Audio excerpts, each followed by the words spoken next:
Hello there to all you Year 12s who are just about to be starting writing your essay, unless you've been like some of the other legends in art and photography who've already sent me a draft. Now, if you're a photographer, I was hoping you were going to get me a draft in by this Thursday, which, looking at my calendar on the computer, is today. So if I've not received a new draft from you, you need to get it into me as soon as possible. Photographers, that's today.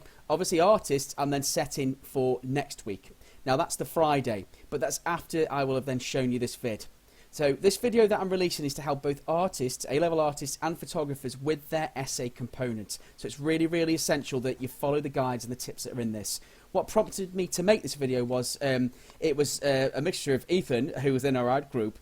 He was just asking a few questions about the essay, and I've had a few drafts back from other people, but I thought, if I start this essay, give you the best guide that I possibly can do, it will help you all out. So please watch it and have a look. It's not just my face all of the way through, and I won't be, well, I will be wearing this Russian hat. It's not just my face all the way through. I'm going to be going through the essays and making it really useful for you guys.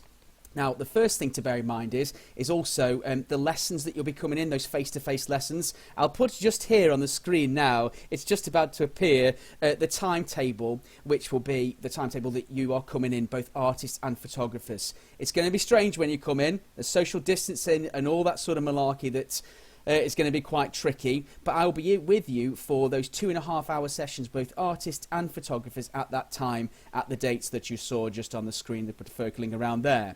And I'll email you a little bit later as well with the types of things that we're going to be doing in those lessons, because obviously we can't get close to each other, be practical, tactile, use cameras, so it's going to be a bit tricky and it's going to be a bit difficult. So bear with me and we'll get onto those things. But as for the essay, this is specifically to help you out. So the rest of this video will show you tips and ways of starting off your essay, but concentrating on looking at Ethan's, who I mentioned that I was going to focus on earlier on.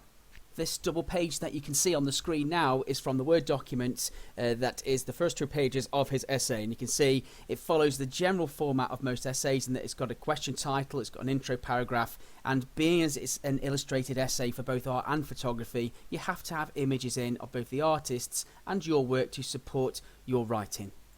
This part of the video is just showing you that there's resources both on Google Drive and Teams which we've emailed out to you. You simply need to type into the browser window that different address that's just gone back at the top there, which is bit.ly/TAHS art A-level, or one word. There's loads of stuff in there like it's shown on the screen. There's a little guide for how to do your essays, the same as on Teams as well. And click on it and just access it and look at what it's trying to tell you. Those are the things that are going to help you to really sort of do well with your essays. And you've got a lot more resources than generally a lot of other kids in other schools. So that's a good thing, right?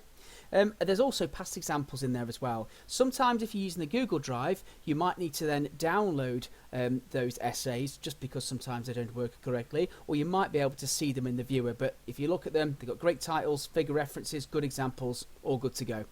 Just onto Teams as well here, you've got your Teams for art and you've got Teams for photography, and that will hopefully be useful for you as well. We record things in the main feed that is going on there. We've put that on there to help you.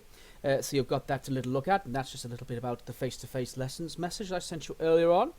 So all of that should be in there to help you out. This bit here was about a previous video that I'd done, and in here in the Essays tab, which is the most essential bit, in the Files part, you'll be able to see that there's past examples there, and that one that I just whizzed over was Ethan's little copy of his first couple of pages from his essays from earlier on in the video that I'll be just explaining in a few seconds time. But don't forget to look at those past examples, it really is key. Within Teams, they should open with a little bit less faffery than if you're on Google Drive, and you don't need to download them there. Hopefully. Look at how people have wrote essays, see how they do it.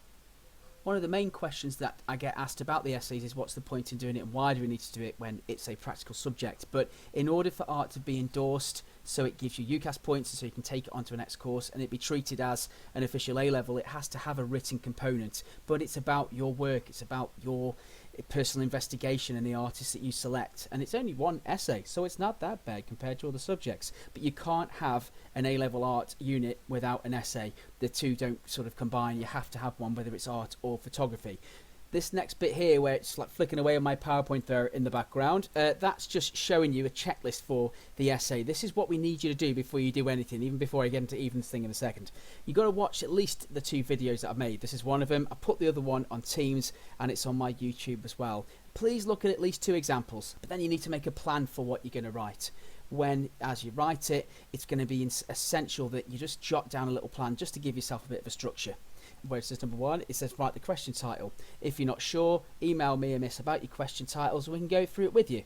Write a little introductory paragraph and then straight into your artist studies. You need to be then thinking about putting images as figure references, writing about those as you would do if it was research in your book. And that basically there is the main structure for what you need to do. And you'll see how in Ethan's in a second how I've then done that and got him started.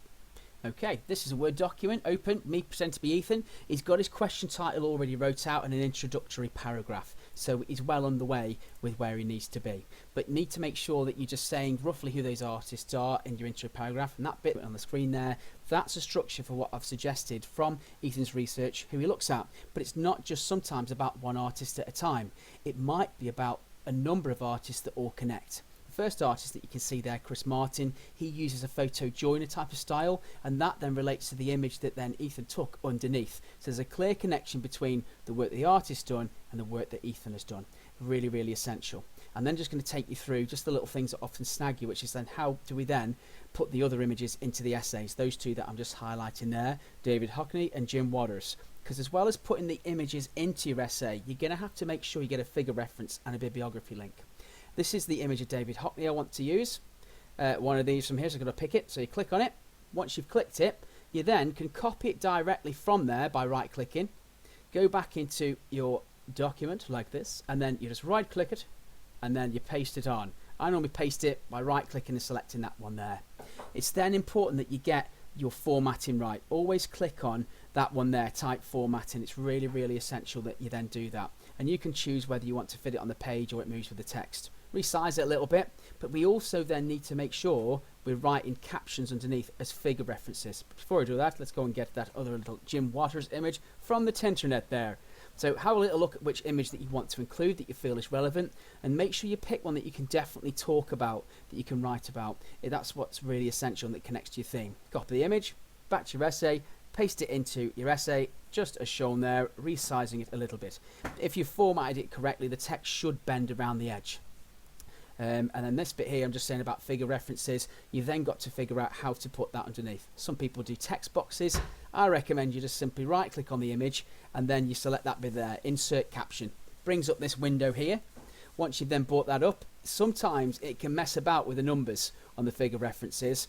You can either check one of the little check boxes off underneath and have a little play around with what you can then put in there, and then you just write in the title of that figure reference. But sometimes it can mess about a little bit and can play up, so you just got to get used to that system. What I did there, I cancelled it, I just started again, obviously had a bit of a doozy there. I inserted the caption, got on there, still having problems, still trying to figure things out, sometimes does happen in Word, and then cancelled it again, or nearly cancelled it, we did cancel it. Then right click on that bit, make sure the formatting's correct, go back onto the caption, and then this time I'm then going to write it in, but just be prepared to be a bit patient. I finally unchecked the box and got it right. Figure 2, you then need to enter in whatever it is. If it's your image, obviously just write it's your image. If it's an artist image, you have to make sure that you then write that artist name and what figure reference it is. That one there's figure 2 because it's a second photograph. When you get onto figure 3 and figure 4, you then need to keep on changing it every single time. But this bit here, you might have just missed that. I just double clicked on both of them, so I grouped them together. So you click on one, select the other, the image, so text and image, and then right click and group. So I'm going to do the same thing here. I'm going to add the caption, fill in what it is. This one's David Hockney. Great name. Absolutely brilliant. Then you just need to then press OK. Great. I'm going to click on that. Hold down Control. Do it. Hold down Control. Click it. And then right click and then group. That will make sure that your caption and your images always stay together and that they move together. You still have a bit of a problem with formatting, but it can generally work that way. Same thing. Insert caption. Clickety-clacking quite quick now. Putting in there about Jim Waters, who he is. Pressing OK. But then as well as that, it's essential that with each link that you do and each link that you paste in as an image, you record in a bibliography. And I keep that at the bottom of your essay and just keep adding to it as it goes, because sometimes it can be very tricky to remember where you got the links from. Sometimes if the link goes down, you might not be able to find it again. It can be quite frustrating. So you need to then say who is who. So I'm writing there, Jim Waters. Which figure reference it was and who it connected to, back to my browser window, then click on the image, find out where that image is from. Sometimes you have to do a few more clicks than normal. Then you go to your address bar at the top, select all of it. I have a bit of a problem there, or just drag over it. Copy that link, go back to your Word document, watch your Word document, right click and paste it. I normally select that one on the end there because it just pastes it without a link, saves any faffing. Back to the next link, that was the David Hockney one. I'm then going to go from the David Hockney one there and paste it into that bit there. So writing down David Hockney, I'm going to go back to my browser window, into that browser window, clicking on there, right click that, find out where that address is, copy it, and then I'm going to paste that one back into the document as we speak right now. Oh, there it goes. Sweet Jesus, it's in. So that's the main thing you need to be aware of with the figure references. Once you put a little caption in like that, put your references in. It really, really is essential. In this next part now, where it looks like I've taken some sort of fantastic art drug because it's typing so quickly, I've just increased it by about 3%. This is just showing you just the typing in generally of the essay and the types of thing you're going to be going through when you're typing your own essay out. It's essential that you think about how you've wrote research in your books. Make sure that you are connecting what you are doing to the visual elements, you're saying about how it connects to your theme, and you're saying about that artist and how it connects to your images and that question. That's the most essential thing. Just as it's getting to the end, you'll probably see that as I'm getting just around the side where I'm typing, sometimes you can have a few issues with your images with the formatting. And this bit here where it goes right against the end, you'll see that then as it goes onto the next page, it then starts to like ruin the formatting and then makes the other photos jump about. That can be really frustrating because when you look at it, you're like, oh, I just want that picture to stay there, and it moved. So you're going to have to generally do a little bit of moving around to try and get the formatting generally in most Word documents. But just make sure you always group those captions to your images when you are typing your different parts out. And if it goes wrong, sometimes it helps to have the writing in one document and then paste all of the images in afterwards. That's how some other people get around those problems. But it's a matter of like continually being patient. I just chose to leave the main typing of that bit of the video there just to give you a bit of an idea about how to then start your essay when you then come to do it yourself. This is a moved on version of the essay where I've done a little bit more, added a little bit more of Ethan's images in there, so it all connects to those artist images. I've also added a little cubist image there on the right hand side, and I've left a little bit of a next step in the bottom right there, which is just a little note to Ethan for what to suggest that he does next. I'm going to need you to then do that as well. When you send essays back to me, make sure you're expecting that I'll be writing bits in there in highlighter or different colours just to give you a little bit of prompting and a little bit of help when you're working on your work too. Watch out for the formatting. Keep your wits about you when you're doing your formatting because it can sort of all of a sudden move stuff and it can get a bit frustrating. So be patient and make sure that you look for those bibliographies, you look for the figure references and try your best. Me and Mrs. Cornell look forward to receiving your drafts. Thank you very much for this, guys. Goodbye.